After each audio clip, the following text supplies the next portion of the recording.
Hey, what's going on, ComicWow? This is Mike. And Kevin, your buddy Jump Street. And we are doing the late edition of Comics on TV because I got sick last week and yeah, it was my fault. So we're going to do a little recap of things that, already happened last week, but we still want to talk about them because they were that great. So first we're going to start talking about Arrow, the season premiere and the second episode. So the season premiere brought back pretty much a lot of things, a little bit of closure from last season where you thought that Starling City's in a really dark place and everything like that, but it's not. It's actually a brighter world for Ollie. Yeah, I have to agree. The really cool part about this episode is the introduction of somebody you might not have expected to see, Superman. Just kidding. It's Brandon Routh being Ray Palmer. You guys probably also know Ray Palmer as the Atom. Yeah, it was a little hard at first when he first came on the screen because you just think of him as, that Superman movie that we don't want to watch again. But, he actually fit really well as Ray Palmer. Actually, yeah, once he started spouting the jargon and doing his little kind of Ray Palmer thing, it immediately clicked. When he first came on screen, I was like, whoa, Superman's here. And then I was like, no, wait a minute, that's not right. I read the TV guide. I know this isn't happening like that. And I was personally pretty happy that Ollie decided to ask Felicity out on a real date because I got to see Felicity looking nice. Simmering chemistry. We've waited 18 seasons for it. Yay. Finally happened. It was worth every minute because as a plot device it got to set up a really cool explosion that then set the dramatic tension for the rest of the episode, which I found to be very good as well. Shocker though, at the end, which I'll let you deliver the spoiler, and hang on. Spoiler alert for all of you that haven't seen it yet because it's on your DVR. Turn the video off now. Turn it off now. Okay? Alright, go ahead. Yeah, Black Canary. Boom! In a gut! Fell off a roof. Hit a dumpster. Some people got sad. Laurel. Needed to happen. Yeah. Yeah. No, I agree, because how's Laurel ever going to be the new Black Canary? The producer said since day one that she was going to be Black Canary. Well, so, I'm sorry, your sister had to die. I guess we're done with the island. Your sister's dead. Your dad's mad. Ollie's kind of pissed. He got a haircut though. And there's some dude with some arrows. Yeah. Apparently that's not Ollie. Yeah. Who killed her. Wouldn't it be crazy if it was Thea?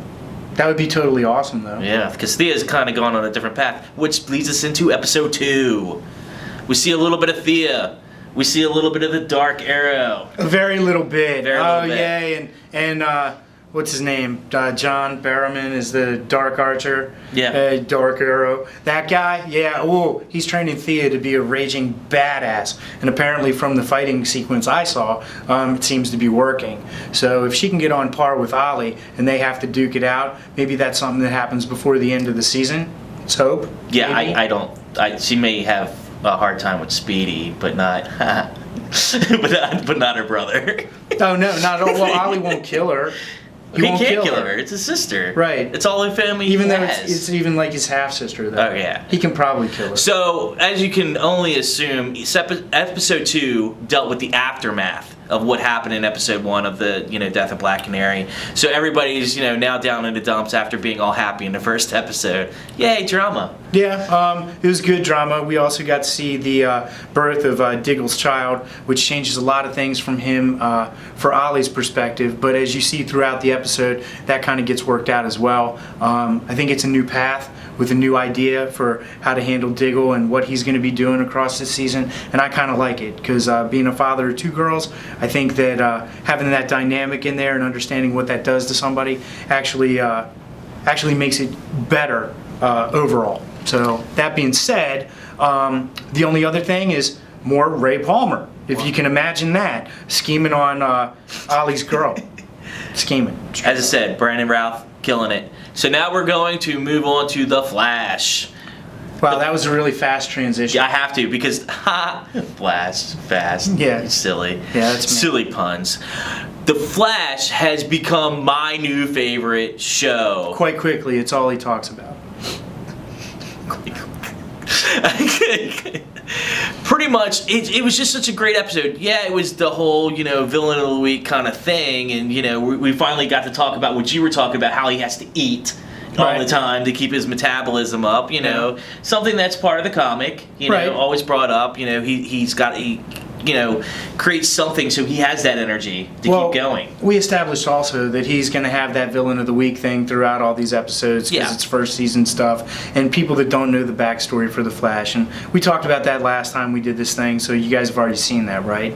If you haven't, go see it. Also, I think that there was a lot of good drama thrown in. Oh yeah. For lack of a better term, the things with his dad, which you're not going to stop me. I'm going to unveil this flat out. John Wesley Shipp is on TV. He's not Dawson's dad anymore. He's the Flash's dad in jail. And the best part about it is for those of you that aren't old enough to remember this, he was in the original Flash TV show that was done many years back, and he played the Flash. So that's a nice little throwback thing. And for those of you that are old enough to remember this, he wasn't always Dawson's dad.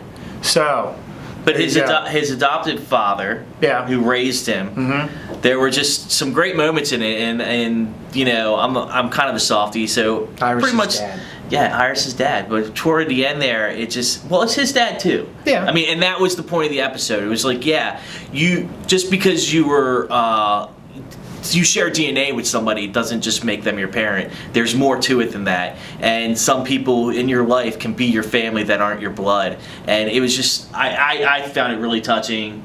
It was a poignant episode. I really enjoyed it. I liked it, and I think it adds even more to the backstory of what they're creating for the series. And again, much like I brought up Smallville last time, I think they're going with that kind of vibe a little bit on it, because it is for the brighter episodes of that show before it got all dark and stuff, and how a good counterpoint to Arrow is to maintain that brightness. I think they're touching on topics that ultimately give it that effervescence and make it one of the fastest hours on TV, literally, because you start and suddenly you're done, you're like, whoa, great episode. Okay, in Atlantic Catch-Up, we also have Agents of S.H.I.E.L.D. You know, we have Coulson and his crew, Ragtag, still making it happen. Yeah.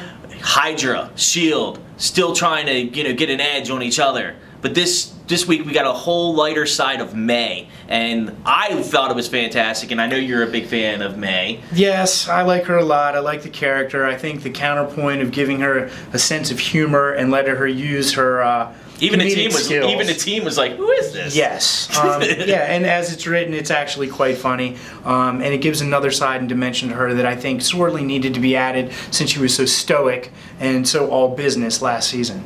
Speaking of business, because we had so much catch up to do and we're trying to not make the longest video possible, we are going straight into Gotham. Gotham last night had an introduction of Viper, which is the red-headed prototype stepchild of Venom. Venom. Anybody say Bane? Yeah, apparently. So that was all good. I liked the little reference in there thrown in. Yes, about Selena Kyle. Yes. Again, still following her story, which is good.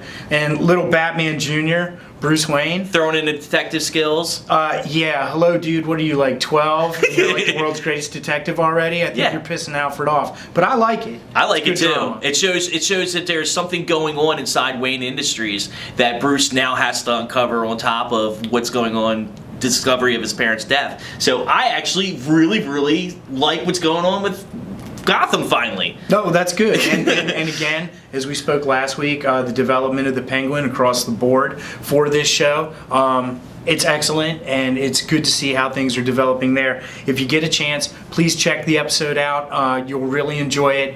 I think they've kind of found their stride now with the way the pacing goes in the show. Those first few episodes were a little bumpy, but now it's off to the races. And again, you know, I sat down and started watching. Next thing I know, it's over. I'm like, whoa. How'd that happen so fast? I actually went back and rewatched it just to pick up some of the finer nuances of the episode. So I think you'll like it a lot. Make sure to check it out. And check out ComicWow.com. You can comments at the bottom. Subscribe to our YouTube channel. Little third just popped in there. Weird, isn't it? Who does that? That's Alex, the intern. Oh, okay, cool. Nice. And then we have our Twitter, so you can follow us on Twitter. At the real ComicWow. Yeah, and you can like us on Facebook. Yeah, Facebook. It did happen again. Weird. Special. But also go to ComicWow.com, start a profile, get updates on everything comic-oriented, pop culture. We'll see you on ComicWow.com, right? Yep, see you there. Thanks again.